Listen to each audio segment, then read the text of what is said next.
Facebook ద్వారా అమ్మాయిలను ఆకర్షించి వారిపై లైంగిక వేధింపులు, దాడులకు పాల్పడిన దురాఘాతం తమిళనాట సంచలనం సృష్టిస్తోంది. పొల్లాచిలో 4 సభ్యుల ముఠా సాగించిన కీచక పర్వం ఆలస్యంగా వెలుగులోకి రాగా పెద్ద ఎత్తున ఆందోళనలతో వారిని పోలీసులు అరెస్టు చేశారు. బాధిత యువతులపై నిందితుల వేధింపులకు సంబంధించిన వీడియోలు బయటకు రాగా ఈ వ్యవహారంపై తమిళనాడు ప్రభుత్వం సిబిసిఐడి దర్యాప్తునకు ఆదేశించింది.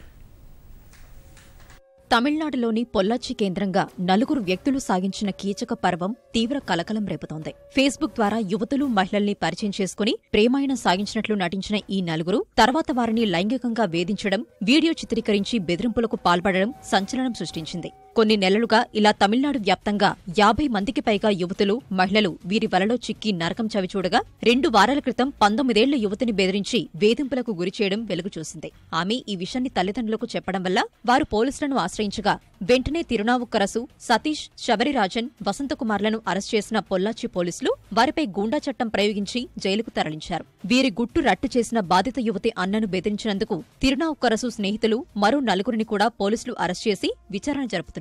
యువతులను లైంగికంగా వేధించిన దృశ్యాలు 2 రోజుల క్రితం బయటపడగా వారి దురాగతాన్ని విద్యార్థులు, నెటిజన్లు సామాజిక మాధ్యమాల్లో ఎండగట్టారు.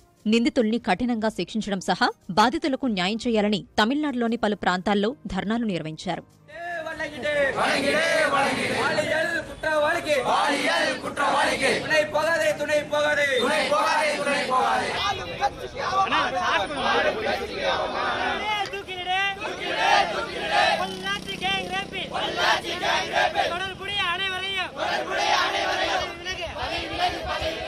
మరోవైపు ఈ వ్యవహారంపై దర్యాప్తు చేపట్టిన పోలీసులు నిందితుల మొబైల్ ఫోన్లలో 50 మందికి పైగా మహిళల చిత్రాల్ని గుర్తించారు. తప్పుడు ఫేస్బుక్ ఖాతాల ద్వారా నిందితులు మహిళలతో చాటింగ్ చేసి వారిని ఆకర్షించినట్లు వెల్లడించారు. తర్వాత చాటింగ్లో అసభ్యకరమైన సందేశాలను సాకుగా చూపి యువతులు, మహిళలను పలు విధాలుగా వేధించినట్లు గుర్తించారు. ఈ వ్యవహారంలో బాధితులు చెన్నై, కోయంబత్తూర్, సేలం సహా తమిళనాడులోని అనేక ప్రాంతాలకు చెందిన పాఠశాల, కళాశాల విద్యార్థులు, ఉపాధ్యాయునులు, వైద్యులు ఉన్నట్లు అంచనాకొచ్చారు.